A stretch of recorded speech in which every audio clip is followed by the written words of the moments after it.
Good morning, शुभ सकाळ भावना बनू. काय चालेल, झाल्या का नाही चहा पाणी?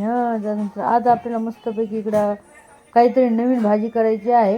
यासाठी मी गरम मसाला घेतला आहे मस्तपैकी थोडा, आपला काळा मसाला घेतला आहे घरचा, आणि कांदा पेस्ट करून टाकला, म्हणजे कांदा पण ठेसून घेतलेला आहे मी. टमाटा पण मस्तपैकी थोडा बारीक करून टाकला आहे. आता मसाला टाकायला बघू शकताय. मसाला याच्यामध्ये आहे खोबरं, अद्रक, लसूण आणि कोथिंबीर. गावाकडचे लोक प्रत्येक भाजीला आहे ना त्यांचं पीठ असतंय, म्हणजे असतंय. मटणाच्या भाजीला म्हणा, अजून आपल्या काय म्हणते त्याला, बोंबलाचं खळगुट म्हणा, याला गावाकडचे लोक टाकणार म्हणजे टाकणार हमखास. त्याच्याशिवाय भाजीची चवच नाहीये. पिठा बिगर होय, बाजरीचं पीठ झालं, ज्वारीचं पीठ झालं, अजून वगैरे झालं. तर आता मस्तपैकी हलवून घ्यायची. तेल सुटू तर आपल्याला मसाला चांगला हलवून घ्यायचा. दाखवा,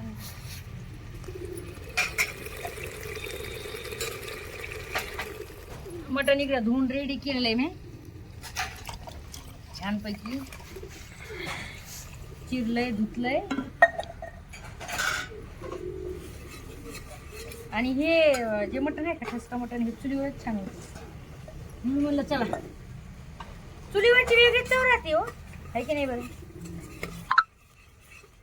आपल्या याच्यापेक्षा गॅस पेक्षा छानपैकी. आता याच्यामध्ये तुम्हाला दही टाकायचं असेल तुम्ही दही पण टाकू शकता. मी पण टाकणार आहे दही.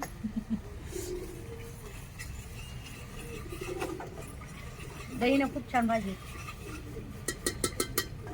आता टाकून घेऊ मटण, कारण की आपल्याला मटणासोबतच आपल्याला हे मसाला भाजायचा आहे.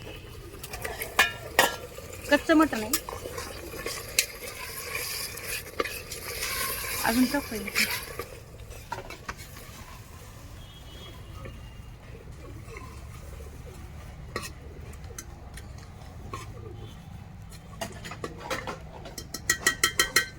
याच्यात मी हळद पण टाकली, मीठ पण टाकलेलं आहे.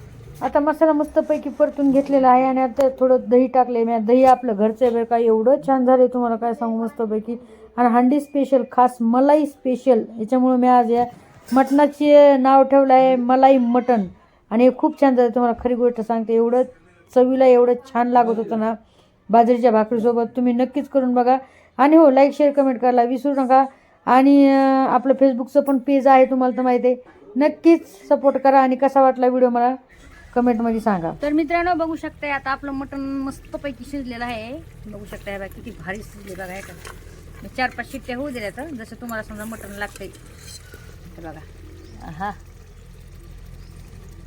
आहे की नाही मस्तपैकी एक नंबर. तर आता मस्तपैकी आता आपण याच्यात थोडा रस्सा टाकणार आता शर्वा. बघा छानपैकी झालेला आहे. या मग खायला. आणि कसं झालंय नक्कीच सांगा मला कमेंट करून. काय पण टाकते आता.